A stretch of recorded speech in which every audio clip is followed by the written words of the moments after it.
I'm Sneha. I'm a counseling psychologist from Fortis. If you've heard of Fortis, Fortis Healthcare, I work in the Department of Mental Health and Behavioral Sciences. And I'm here to talk to you a little bit about cyberbullying and what happens.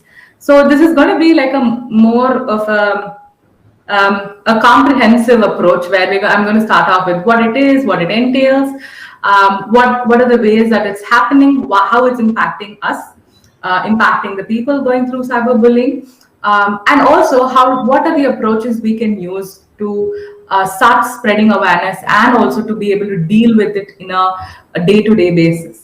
Right, a lot of times the workshops about, or even like mental health professionals, when they start off and talk to you about something that is affecting society, affecting you, affecting people you love, people you know, there's a lot of helplessness that is dealt with it, because see, I know this is happening, I know that it's in society, I can see the impact it happened, but what can I really do? Like, there's so much that I can't do about this, right? And a lot of what can I do, how is it going to impact me, should I really get into it, is it my business, right? A lot of questions like that. But this is something that when we started off, we were very sure that we are going to have proper small approaches that every individual can do, when they do start making these steps, they're definitely going to see an impact on how their viewing of the digital networking is, and also how it's going to impact the other people that they interact with, right? Because something that we keep forgetting is social media and the kind of network and connections we have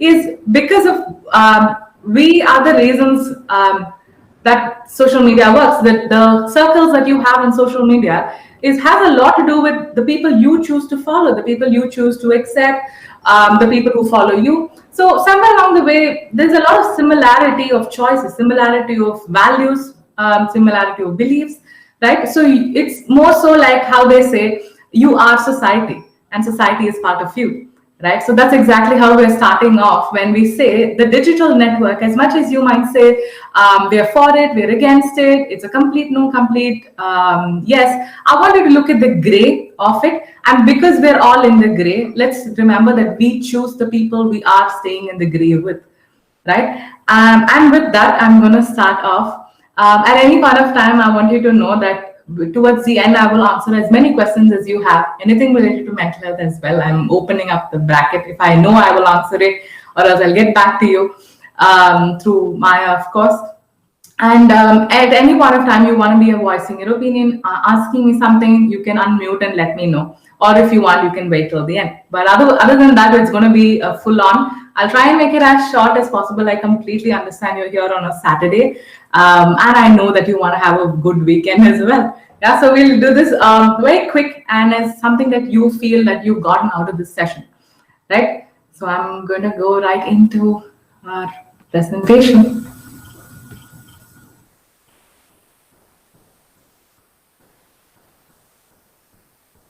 All right.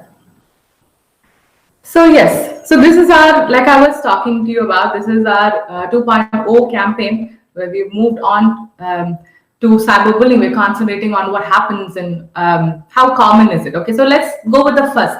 Like, even though I've told you so much information about where it's starting, what is the most common, how common do you think bullying is? Okay, and I want you to think of a number, 5 seconds. Just think of a number. How common do you think is bullying? It can be like 100,000, a million, 2 million. Go for it. Yeah, did you think of a number? 100,000? Thank you, Maya. So I'm going to give you the answers. Okay, so did you know India has 451 million active internet users? Only India. Okay, so I get it. Like we're a lot of people in population. Okay, so this is not like a huge thing, but just to keep in mind, our stats need to be very specific, and so we're working with internet users. 451 million. Okay, 1 out of every 3 youth between the age of 11 to 17 globally experience bullying in schools. And this is just because, so school statistics are more easier to find. I wanted to know about how these statistics are found as well. So this is by the UNESCO. and it is easier to pick up statistics from school because they're more generalized. That they quickly you can get assignments out of them and assessments. I mean, and you get to have a stats. It's more difficult in college levels and all that. So remember, if it's 1 out of every 3 youth in the school level, imagine the ages out there. A lot of social media handles do have some amount of restriction of age, but many of them are not. Like they're very fluid about rechecking verifications and all that. So leaving out the age, we still have 1 out of every 3. So imagine 451 million active users and 11 to 17 year olds, 1 out of 3, which means 66 million out of the 451 million internet users are in the age group of 5 to 11 years old, and 1 in every 5 internet users. So this is something that I want you to do. Which of these 2 statements do you think is true or false? Okay, you don't have to give me like the answer right away. I want you to just take it in. Okay, 66 million out of 451 million internet users are under the age group of 5 to 11 years old. Is it true, false?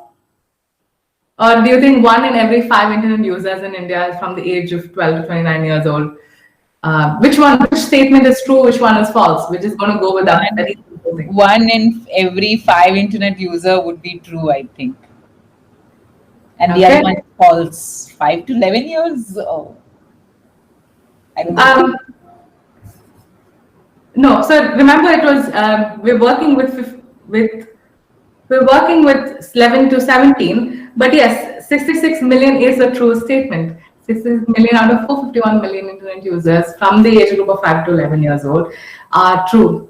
They are the ones between this age that are using. So remember I told you about how we have an age restriction, right? And a lot of people slide through it. Okay, so let's be honest with ourselves, with all of you here. When you first joined Facebook, okay, I don't know if you're still on Facebook, but when you did, were you 18 above when you joined Facebook? Because that's one of the major, when Facebook first launched, their major marketing was that it was going to be 18 above, that they are catering to an audience that are adults, right? I know a lot of people who were in school who are not 18 yet, who were still on Facebook, which was basically, duplicating their year of birth and being on social media platforms, right? And that's why the number is this high. Imagine 5-year-olds, 6-year-olds on the net, and imagine them witnessing or going through cyberbullying. It's just a very scary statistic to read. Okay, so this is also something that I want you to ponder about. Do you think bullying only affects the bullied, which means the person who's being bullied, that person will be the second aspect. So do you think it's only the person being bullied is the only one who's getting affected, or do you think it's like a wider audience? Okay, you can ponder about it. We'll talk a little bit more towards the end. Understand that the interaction will be, we can't just get it true or false, but I want you to ponder about this, okay? Okay, so we're going to move on to, let's understand this a little bit more, okay? So the first basic, what is bullying? Any behavior that is unwanted, aggressive, if it's when it's real and or perceived power is, there is an imbalance in it. So here, what is real and what is perceived power? Real power would necessarily be, so example, when it comes to a person of authority, right? So if it's in schools, if the person of authority would be our teachers, right? Or if it's among students, it will be the school leader, class leader, right? So that would be a real power. And then comes perceived power, where when we always see school leaders, when we see teachers, when we see the principal of the school, we automatically know there is a power hierarchy that's happening, right? In your case, depending on the age, so if it's a job that you hold, you already know the team leader has some amount of power, and then comes the manager, and then comes the CEO, and so you know how the power hierarchies work. So here it's real or perceived power, because there are some times in places that there is actual power given to people, and there's another case where you feel like I'm just a part of the team, and team members itself can have a perceived power that will be greater than yours. And when you feel like that power is being inserted and used against you, that would also be considered bullying. Right? So these are three major categories of what is a bullying, what is a behavior that can be considered bullying or not.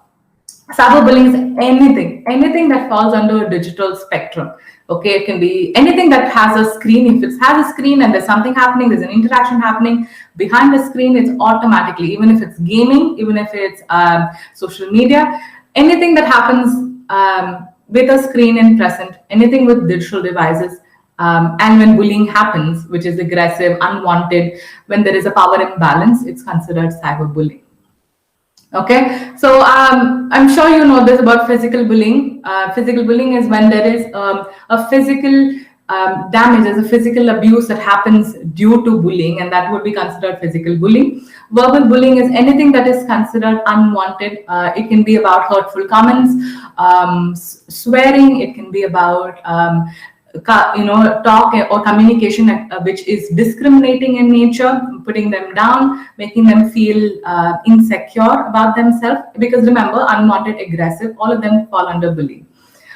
Social or relational can be anything to do with, like, when it's friends and it's pals and when they're joking around. So there's a very small margin between just joking around and causing hurtful comments, causing some amount of aggressive, feeling a little aggressive in their nature of those comments. Remember, discrimination, anything that has to do with discrimination, which is caste, if it has to do with race, it has to do with sex, it has to do with the way that they look, anything, religion, all of these things would be considered discriminational in nature. And anything to do with friendships or relationships that will cause some amount of power imbalances would be considered social relational bullying. Cyberbullying, of course, as you know. Why do you think this happens? Do you think it's just because people who they have power and that's why they're misusing it? Or do you think it happens because some people are just like that? They're just like that in nature. Like they're just very aggressive probably, or they're just very rude people, and that's why it happens. Yeah, let's find out. Perceived power imbalance, right? So the first, there is already a dynamic that happens in a relationship where one person feels lesser than the other, right? One person feels more superior than the other, and hence they use it in the wrong way. Second most common aspect is to receive acknowledgement, to become more popular, to feel extremely good about being mean. Right? Let's think a little bit about how when we've been in a group, there's a lot of dynamics that happens in a group, right? Especially when a group makes fun about something that can be very mean, can be very insensitive. But when it starts off as a laugh, and when people joke about it and laugh about it, it makes it feel very, okay, so I'm part of this group, so let me continue laughing about something that I know is not right in the first place. Right? So a lot of these things, a lot of cyberbullying happens is because they want to get more likes, they want to get more comments, they want to get more attention about what they're saying. Right? The next aspect about why cyberbullying is so common, or why does it happen, is there's a lot of anonymity in it. Right? Because you don't get to track down and actually find out who is this person and why they're saying these mean things. Right, so they get to have a shield behind the screen. They get to feel safe and do these things when they won't get to actually be accountable for what they're doing. Right, so there's a lot of anonymity that happens there. A lack of reporting from bystanders. Exactly my point. So we're going to be talking a little bit more about bystanders as we go along. But because of the whole aspect of is it my problem? Should I be involved in this? Or let's just that's just something. Is this a lone incident? Or why should we bother with it? A lot of these are the topics that come around bystanders, and because there's no reporting, there's no this bullying and behavior continues to happen. Lack of support for those who are being bullied. Right? A lot of times, I think in the recent times, this narrative has changed compared to the past, where people would, when they would see these mean comments, they would see these mean things, harassing statements being put up, they would send a lot of love, they would send a lot of acknowledgement in response to that, right? As a way of let's cover them up with kindness, let's cover them up with positivity. So I do see that a lot in the recent couple of months that's been happening. But definitely a lack of support happens, and hence the bullied feel a lot more, again the power imbalance occurs. There's a lot of unintended encouragement for the aggressor's behavior. So remember I spoke to you about popularity.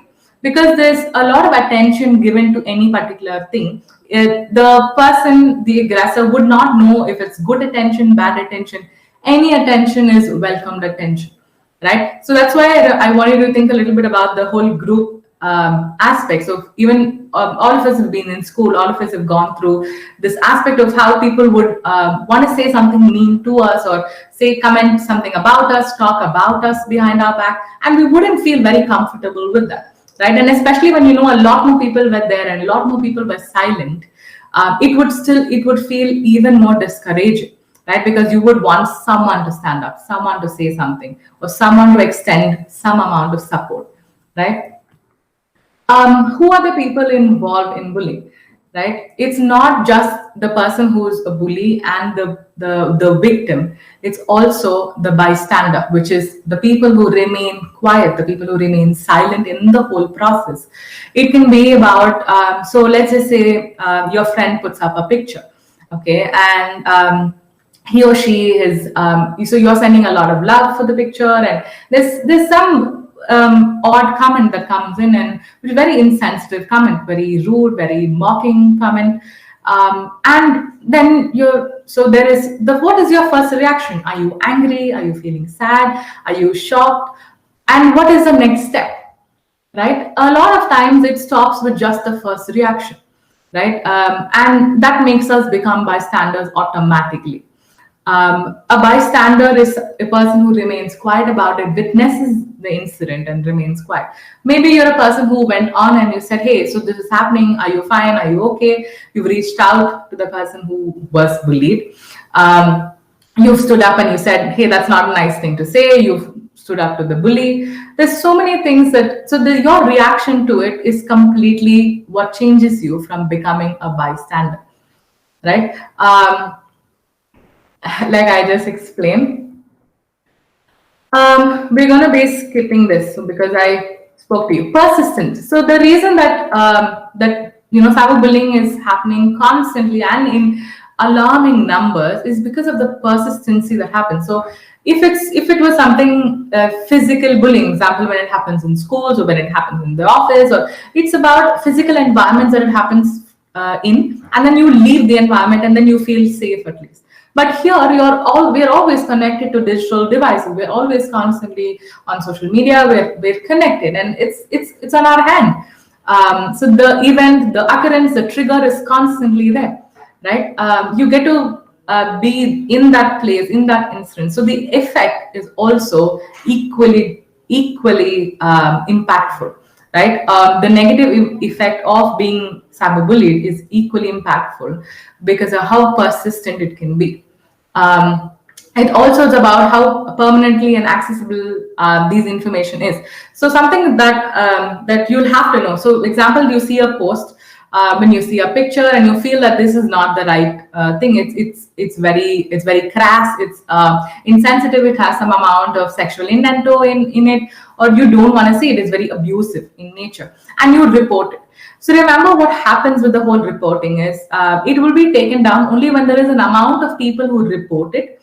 That will be reviewed by the social media management and the team, and then only they reach out to the person and either tell them to remove it or they remove it for us, right? So a lot of people, so it needs like a collective of reporting for them to actually see it. Otherwise, if it's just you who finds that this is inappropriate and you want to report it, it would just be you not seeing that post anymore. It would still remain on the net. It's constantly there on the net, right? So which means many other people will equally be affected with it as well, or might remain bystanders and just move on, right? And also just the history of these comments. I'm sure, like when you in Facebook, I'm sure you've had these incidents where there will be so many comments, and there'll be comments after comments, and there will be people fighting and saying these very, very rude things and big typed up messages. So I know, even if you've not seen it, good. you've missed out on that. Like, it's a good missing out. But if there are people who've seen, the intention of, you can actually hear them scream those words out, right? And this you've seen like passages and conversation all on the net. It's still there. There is no amount. So even if you report it, it's still not for you only, but it's still on the net. It's always accessible. Next is a lot of things. The authorities, remember, even here, the people who are in charge will only after a lot of people report it, a lot of people find offense with it, write to the management and tell them, see, this is not okay. Like, let's bring it down. What is this? Why are we not streaming these kind of content? Why are we continuing? Let's put some amount of some barriers to it, right? Let's have some amount of criteria before contents are and posts are put up. So a lot of times it doesn't happen because, remember, they are considering social media to be an adult-oriented site, which means they're 18 above. We don't get to take responsibility for their actions. They need to be responsible for their own actions. Right? So that is something that becomes a major thing, and that's why they don't pick out on a lot of posts that come up, right? They hope that the people who follow them have to be taking responsibility, or the people who, other people who have offense, they should probably unfollow them, right? So that is more of their way of how they see it. So it falls again on the people who see these kind of posts or who are affected by these kind of people to take more action, because there's not a strong strong force that is going to help or make you feel and seek filtered content. We're going to be moving on to how does it really affect us. Okay, so these are like the major topics it affects us. It can be in terms of academics, it can be in terms of behaviors, social relationships, how are you dealing with it as yourself. About it can affect your physical health, your mental health, and what is the lifelong impact. A lot of us don't really acknowledge this, that it can have a lifelong impact on us. We can constantly feel like we might not be, maybe you're not a person who's being directly cyber bullied by a person, but when you see these things happening, you know that when it comes to you at some amount of time or some time or the other, when you see a similar incident happening, you're immediately affected by it. It doesn't necessarily need to be happening to you to know that it has an impact, where you're saying, oh my God, this is a behavior I want to avoid. Let me not look at it, right? Which means there's some amount of effect that has happened to you, to your mind, to your mental health, to your physical health already, right? So this can be in terms of, let's look at it in terms of in schools, in academics, even if you're a person who's working right now, it can be in terms of your behaviors. Okay, so in academic, it will be irregular attendance. You start to see a lot of isolation and withdrawal. Okay, one of the major things that people quickly pick out, or something that you can notice in your friends and family and social relationships, is that people would want to withdraw themselves. They would not want to be closely associated. They won't want to be coming forward and asking for help. As much as we would want them to stop that, we want them to ask for help, we want them to be more open about receiving help. That's something that only happens when there's a lot of awareness. Only when they know that it's okay, you won't be ashamed to ask for help. Only then. But for now, we're going to work with what we see. Right? So there's a lot of reduced participation. There's a drop in performance. It can be in terms of, if it's happening in schools, these are the more academic aspects. If it happens in work, absences in work, reduced interest, motivation to do things. All of these things will be behaviors. You will start wanting to, disassociate with wanting to check out your social media. Probably they'll remove accounts, delete accounts, and not want to be there. A lot of times I've seen my clients who would not want to be in. They say, today I'm going to be disconnecting from WhatsApp. I'm not going to be there. So can we have sessions on another place? Can you let me know in some other place? Right? All of these things are behaviors that happens when they want to avoid something that potentially causes them a lot of triggers, right? So these are small things that you will see. Changes in eating, changes in sleeping patterns, a lot of mood swings are all like these major behaviors that you would start to see. The impact that it has on yourself is a lot when when a person is in cyber bullied, there's a lot of belief in, okay, so if someone says something that bad to me, there is not like a boundary or a barrier that stops them to stop and say, who is this person? Why are they saying these mean things to me? I don't believe in it. The first reaction would always be, maybe it's true. Why would they say it if it's not true? Right? So there's an immediate negative image that you have on yourself, that you start to believe the statements that is being said. Right? It attacks your self-esteem, it affects your self-image, your worth, self-worth, right? And then your proximity to start uploading stuff or voicing your opinion and spreading awareness will become lesser and lesser because of just one impact or a couple of days and a couple of impacts that has happened to you, right? In terms of your physical health, so remember, I'm going to be talking to you a little bit more about stress towards the end, because I want to talk to you about the model of stress and how closely related our immune system is with the model of stress. Okay, so I'm going to skip that for now. In terms of mental health, cyberbullying causes a lot of anxiousness, a lot of worry, a lot of low mood. Okay, we're already in a place where we're so helpless, we're so potentially we feel like a lot of things are out of our control because there's so much that's happening outside with the whole COVID situation, with the whole situation around we don't know what our next step in life is, the future that we plan, the goals that we've set is basically stagnant, or it's a lot more confused because so much changed in the last couple of years, right? In the last year alone, so much changed. So we're already in that place. And imagine when people say, when you're also being cyberbullied, when you're also being in a place of people not believing you and people saying insensitive things, and just for the attention of it, just to make themselves feel more better. It definitely has an impact because you're already in a low place, and when these things happen, there's a lot more belief as to, okay, maybe I'm really like that, and that's why these things are coming to me, right? And it can also lead you to start having a mental illness. And the major aspect about that is a lot of people start to show signs of anxiety disorders. A lot of them start to have depressive symptoms, which moves into depressive disorders, suicidal ideations, and then misuse of drugs, substance abuse. All of these things are some things that they start moving towards in order to cope with what's happening. So this automatically becomes a lifelong impact, right? We are moving on to what is it that you can do? What is it that we as a collective can do? And what is the role of youth in this whole approach? Okay, so we call it the ABCDE approach. Yes. So the first is, let's be advocates. Okay. What are advocates? Advocates are people who stand up and talk about what they believe in. They stand up for a purpose. They stand up for things that they feel are the right ways to do things that don't affect other people, but will empower other people, will spread the right kind of awareness.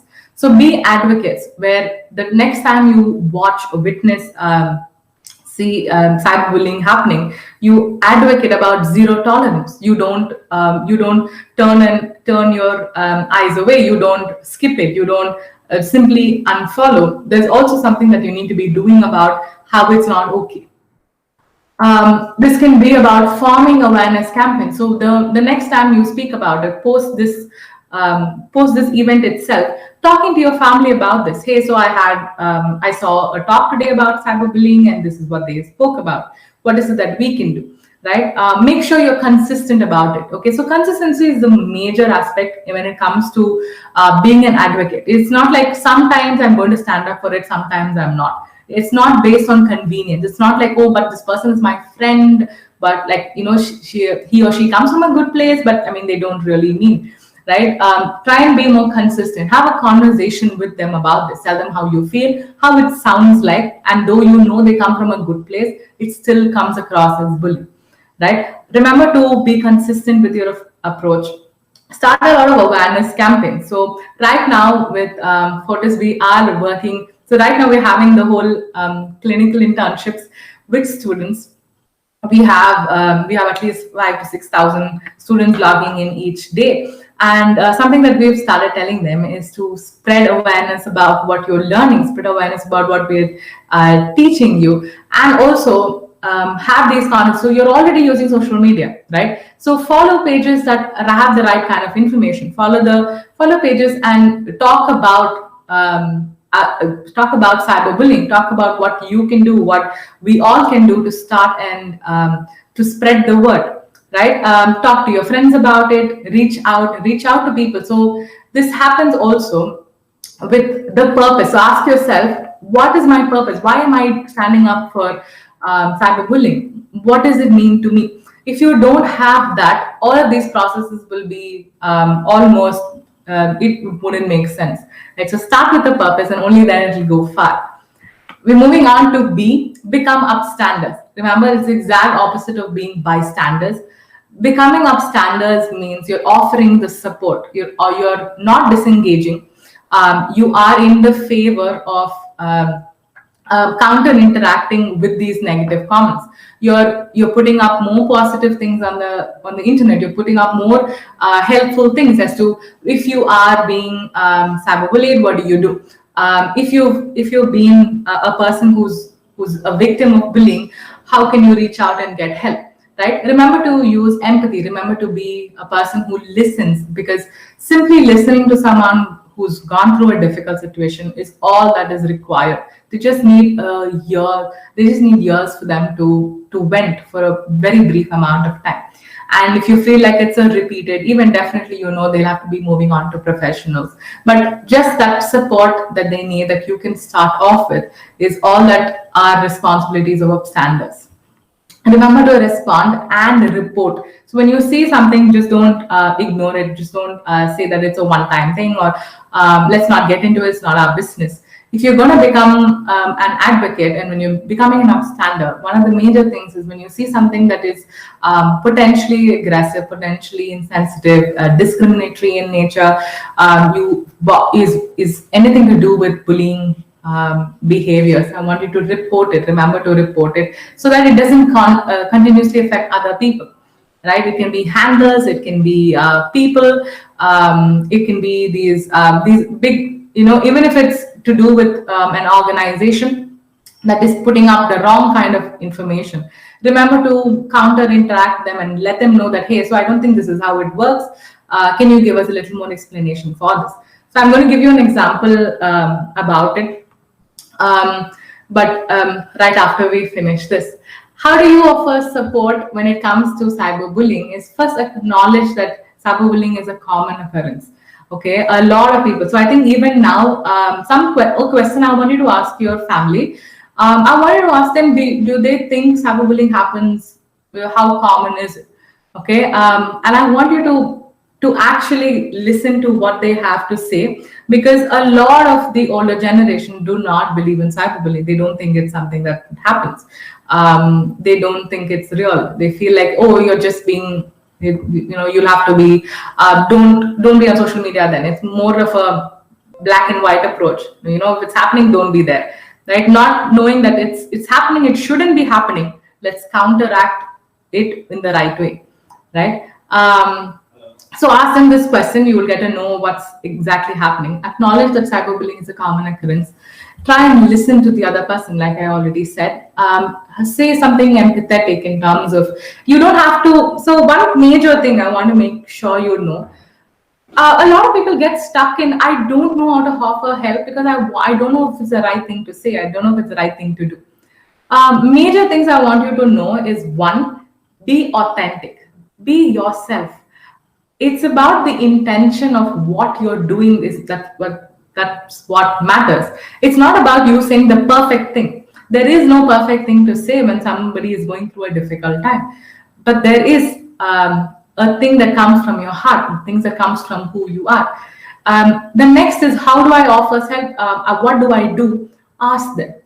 Maybe the most simplest things that you can do is, I know you're in a difficult place. How can I help you? Is there something I can do? Do you want me to just listen? I don't have anything to give you or offer advice, but is it okay if I just listen? Right? These are some things that you can start off with that will make you feel authentic, that will make you feel like this is the place I'm coming from. I really don't know what to do, but tell me how I can help. Right? These are the ways that you can start off. Remember to be the first to initiate support. As much as you might think, see, if those people want, they'll ask for help, or if my friend needs, I shouldn't be intruding in their space.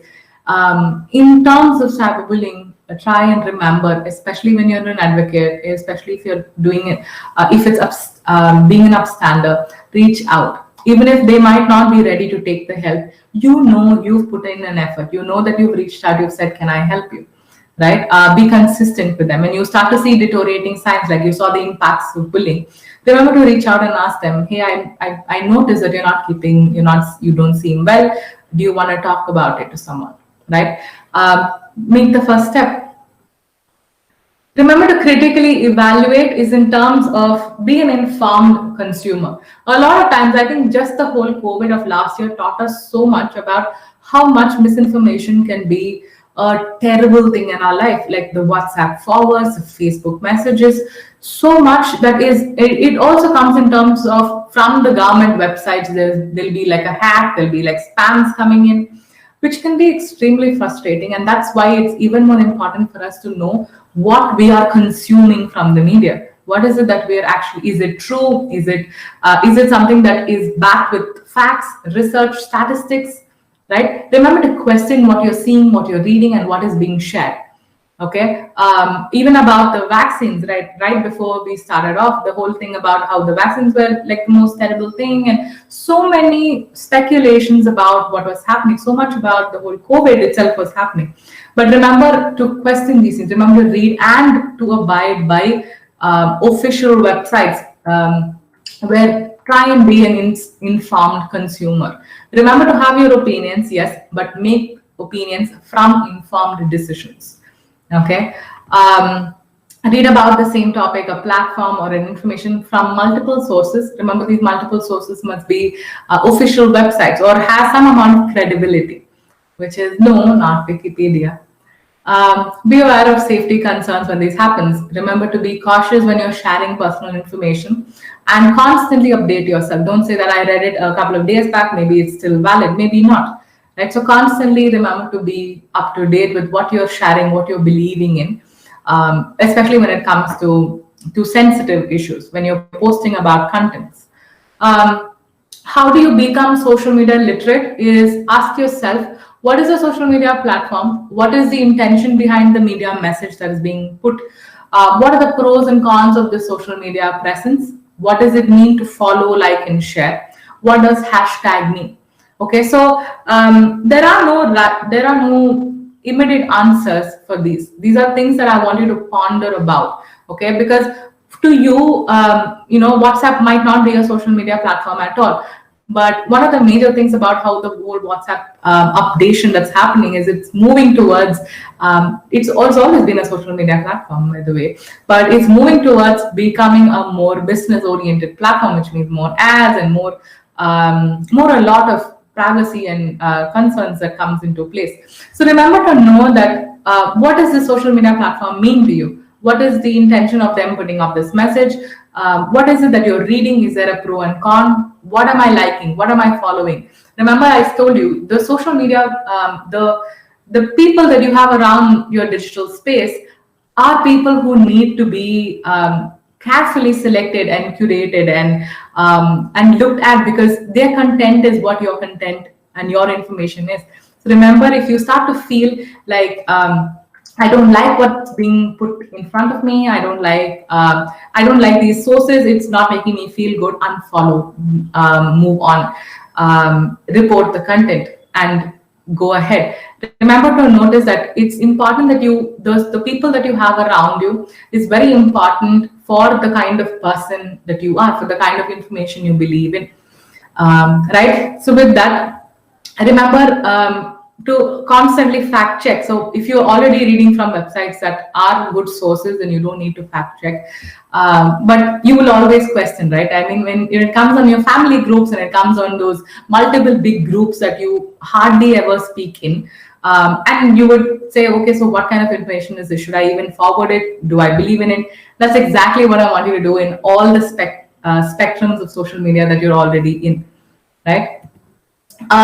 So basic formula, remember to read, remember to hear, and remember to see what these messages actually mean. Okay, question these media messages. It can also be in the newspaper. Why is it that certain news are come on the first page? What exactly are they trying to tell us? What about the TV news that you're hearing, and why are so many news channels not focusing on a lot of things that need to be focused on? A lot of people are now reading or getting information from Twitter, okay, which is extremely so far-fetched from the whole concept of journalism to having Twitter giving them the right kind of information. So it makes you question as to also, if they're not giving it, why aren't they giving it? Why aren't they giving us the right kind of information, right? So it makes you start questioning a lot of things that you once believed in, or a lot of things that can be a little misleading as well. The D is discourage any kind of discriminatory use of language, any kind of. So you know these kind of languages. It doesn't, you feel like they are shallow remarks, labels, any kind of comments that hurt, harm, ridicule. It doesn't have to be. So there are no. It's just a joke. When you know the person is being harmed, they're being affected, when they're feeling hurt, it's already not a joke. Right. Remember to avoid stereotypes, which is, again, remember, discrimination. A lot of racial discrimination, a lot of caste-centered, religion-centered discrimination happens because of there is a lot of stereotyping, right? Which means move away from myths, focus on facts, focus on personalized aspects about people and not just the collective that they come from. Be sensitive about the kind of words and the language you use on social media. We're moving on to E, engage in positive social media use, which is exactly what I was telling you about. There's a lot of positive stuff that's come out. So remember, even also with the whole positive, there's another side of people who have started off with the whole being positive is toxic and how can you constantly be positive? No, they're very two different things. Drowning off negativity with positive information, the right kind of news, and also focusing on the light beneath the tunnel is what this kind of positive news is about. It does not mean that when you are in a difficult place to pretend to be happy, or being in a difficult place is not acceptable and you have to be happy. So that is kind of positive toxicity that they were talking about, or that you're reading. So that's not the intention. It doesn't mean when you're feeling something terrible, when you're feeling sad, when you're feeling angry, when you're feeling anything else, it does not mean you shouldn't feel these things. You have to feel these things. It's completely natural to feel these things. It only makes you human. But also to know that I can feel all these things and still know that there is hope, and still know that it's going to get better. I'm going to be all right. I'm feeling hopeless. I'm feeling terrible, but I know that this is one bad day, or this is just today. Let me focus on tomorrow, right? So that is the difference between not being toxic positive, and also to drown out the social media platform that's only a loud screaming place to a nice, pleasant, happy place as well, right? Think of ways to. So this is something that I remember. So I don't know if you've all followed The Office. The Office is an American sitcom which so John Krasinski is the star of is one of the stars, actors in the sitcom. So during the whole social media time, there was a lot of the USA was having a lot of stuff, and if you have handles that follow their news and their TV channels, there's a lot of people who were giving a lot of heat as to what was happening, how terrible it was. So much of hate coming from important, significant figures itself, right? And just loud screaming that was constantly happening. And so John Krasinski, the actor, he started off this YouTube channel called Some Good News, which is SGN, and it had only good news. So we were having an entire year of constant helplessness, constant. We didn't know what was happening, and there was so much of noise and commotion and misinformation, and a lot of, constantly. It just felt like we were moving down the lane without anything nice. The vaccines were becoming delayed, and then the statistics was going higher and higher, and then all the platforms only had something sad to say, only had something scary to say, only had something terrifying to say, and no one was saying about the people who were getting better, the people who were leaving the hospitals, about how lesser the numbers were becoming, right? Because that was not news, that was not hot, it was not selling. And that is exactly what he did. He started off by saying, these are all some good news that's happening in the world also.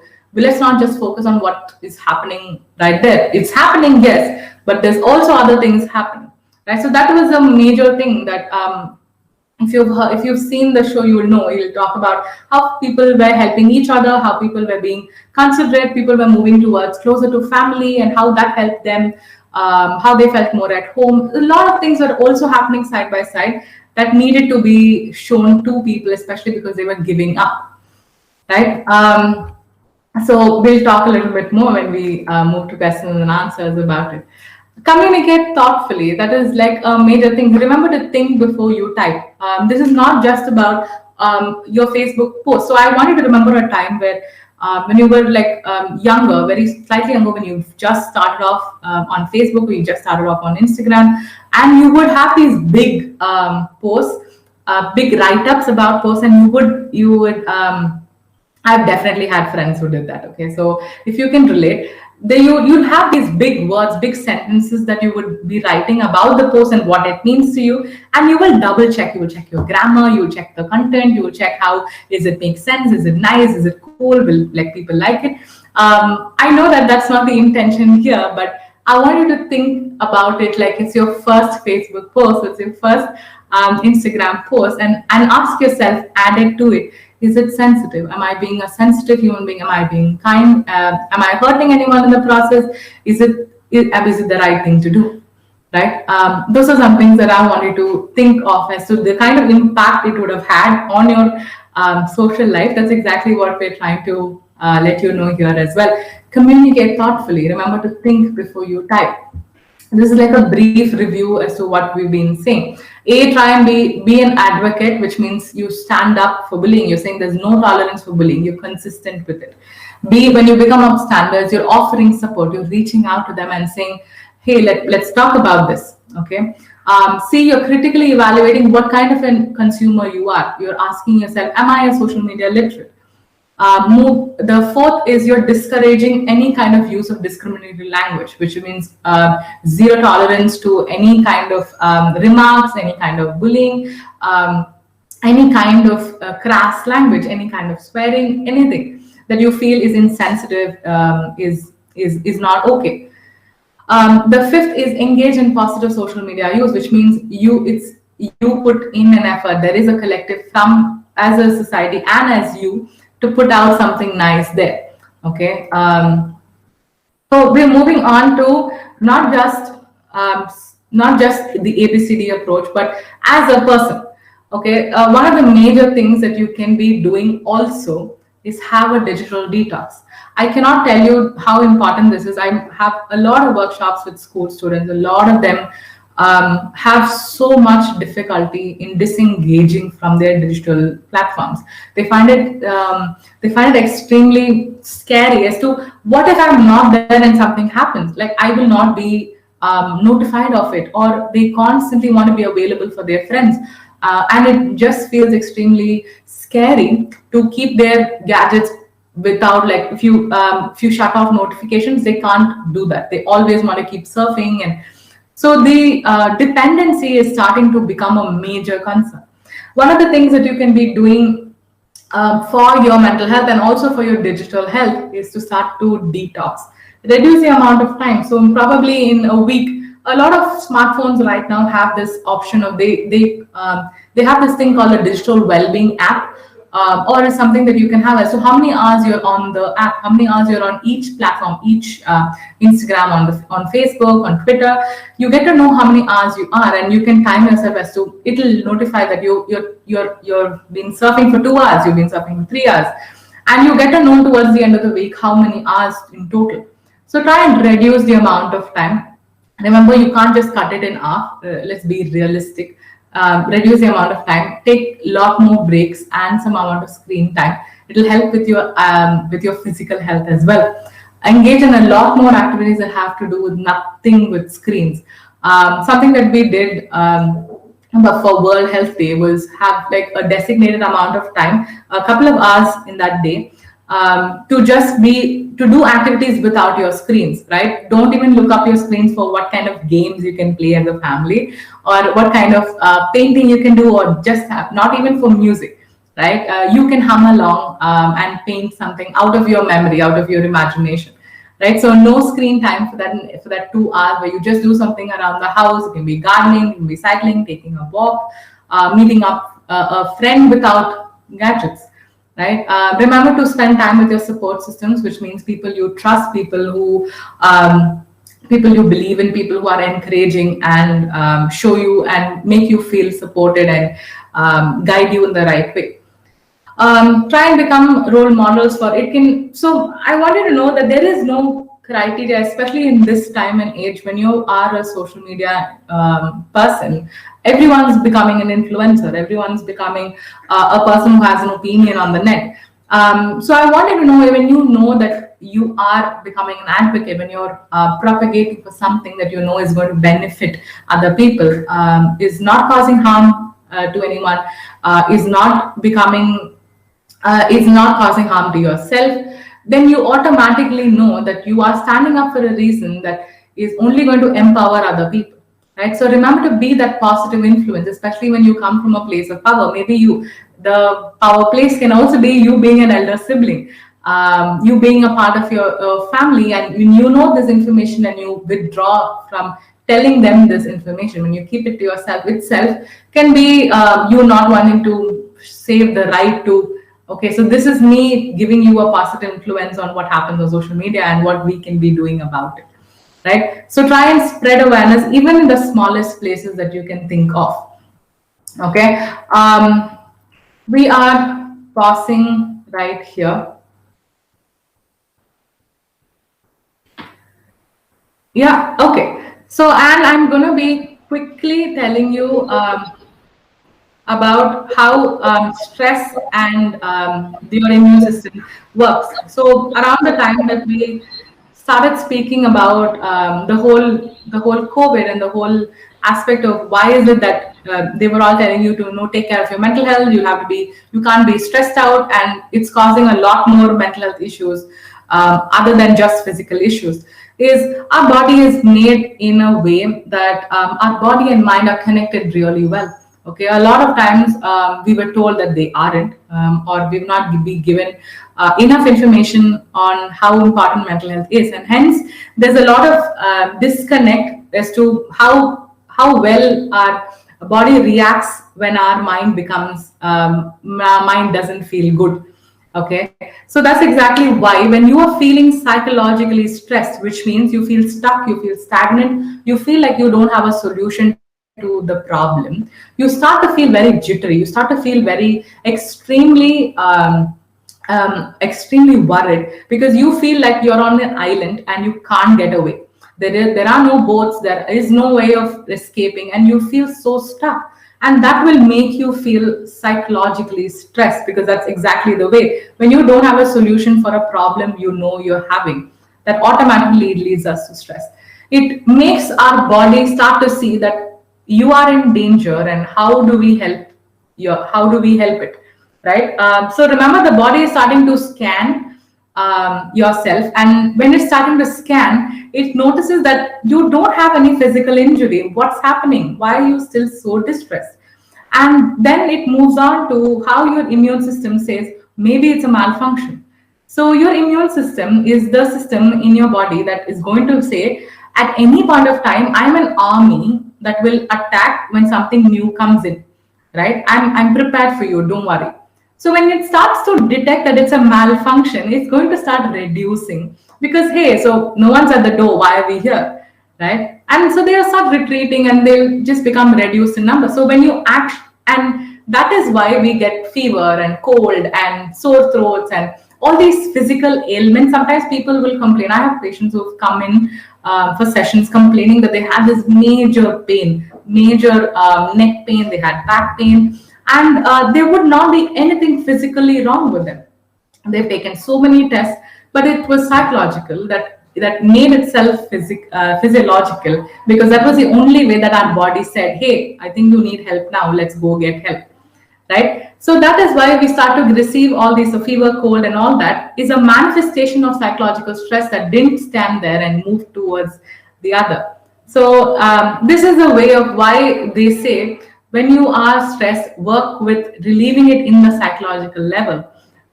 Because that is the core part. Because you can get medicines, you can probably in a couple of days your fever cold is going to go, but this is going to come back and it'll again manifest itself unless you're taking care of the core problem, right? So that is how so well connected our immune system is, and that's why they said when you take care of your mental health, when you are giving yourself a good routine, have a good routine, which means you have some amount of movement in your day. Even if you're not a exercise junkie, move in terms of 30 minutes, 40 minutes, just take a walk, stretch your body. If you've been sitting in a place for more than 30, 40 minutes, take a walk, just stretch. Maybe if it's even going to get a snack, walk. Walk there, come back, maybe jump and go, jump and come back. Remember, our body needs to work, needs to move in order to produce hormones to keep it calm, to digest, to do daily functions, right? And if you're not doing anything, automatically your sleep is going to be affected, because why are you rejuvenating when you have not done anything? So there's no tiredness, and then what are you rejuvenating, right? So all of these things are going to become a problem, and again it attacks the immune system. So our immune system, if it has no rest, you're not sleeping, it'll automatically start to function lesser. It'll only say, only when there's war I'm going to come up, otherwise the rest of it you take care of yourself, right? So that's not something you can take a risk, especially during COVID. So remember to maintain a good mental health by doing things you like, taking care of yourself. Have 30, 40 minutes a day of movement. Eat the right kind of food, as healthy as you can. At least in 3 meals, 2 meals, have a healthy meal. Move on to spending time, social time with people. It can be family, it doesn't necessarily need to be physically close to them. It can just be that I know that my family is there, I know that I'm supported, I know that I can ask for help. That thought itself is going to spread so much hope in you, which will automatically make you feel better in terms of your mental health. So remember to spend this amount of time. Remember to take care of your mental health. And one of the major questions, no matter how many mental health professionals you go to, you speak to, they're all going to tell you like a basic model. But it all comes down to who you are. You are the person who knows your mental health and your physical health more than anyone. So have personalized questions. If you're a person who writes a diary, you already know so much about yourself, right? So ask yourself, what makes me good? Am I taking care of my mind? Am I feeling peaceful? Am I feeling nice? Are some days more difficult than the other? And if the answer is yes, good, you're right on track. You can't have all good days. It's not possible, right? It's okay to have bad days. It's okay to have terrible days. All of us have had them. You're not alone in this. But to know that it's all nestled into good days too, right? So these are some things that I want you to do in terms of mental health, but also in terms of cyberbullying, and how do we start off this whole process of questioning and standing there and asking them, and not to turn the other eye, because it's evident, it's there, it's out there. Let's start asking questions. Let's start spreading a lot more the right kind of information, right? So I'm opening up for questions, and here we go. You can ask me anything related to mental health or what we just covered to do with cyberbullying. I would love to answer those questions.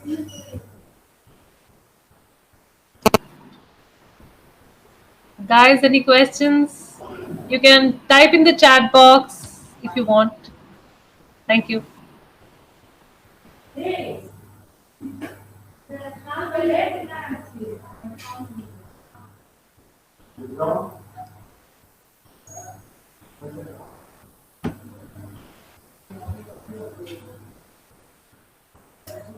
I completely get this. It's okay. I was No, like, I'm like, I can notice that you're like physically, you're like, I have to do something.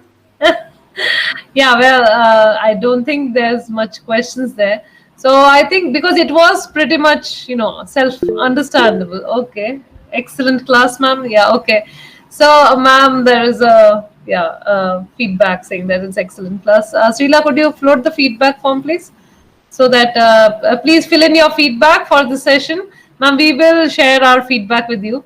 So it was really nice. It was a great session whereby we got to know how to at least try and counter this cyberbullying. Plus that additional thing that you told about stress, I think I'm sure that would really help out the last, because I think it has been stressful for all of us this past year, and how to cope up with it is what we are all looking in different ways of how to doing things. So you're giving that routine and how to go about it, that really helps a lot. So thank you, ma'am. Thank you so much for your time. Thank you so much. It was a great presentation. Thanks a lot for all your time.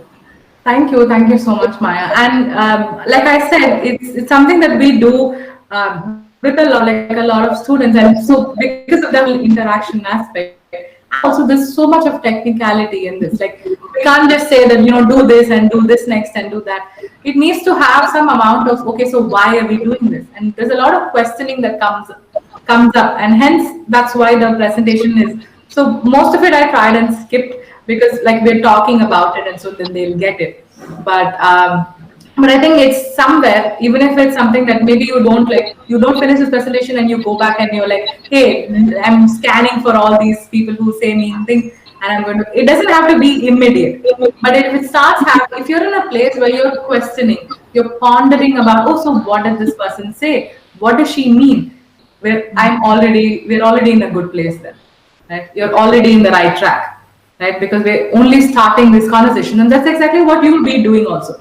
Maybe when you start becoming advocates, when you're starting to stand up and and post the right kind of mental health information, and put the right kind of information out there, you're not going to get people who constantly every day say that it's so meaningful, you changed my life, and no, not like that. But if it's making people question, if it's you're giving the right kind of information, getting it from the right kind of resources, then you already know you're doing your deal of it, right?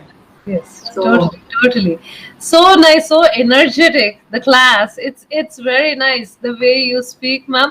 I was actually given the feedback by schools, but unfortunately, I couldn't sit in any of your presentation. So I'm glad I could do it this time around. So thank you so much for doing this for us. It really means a lot. Thank you so much. Thank, thank you so much. thank you, ma'am. Thank you.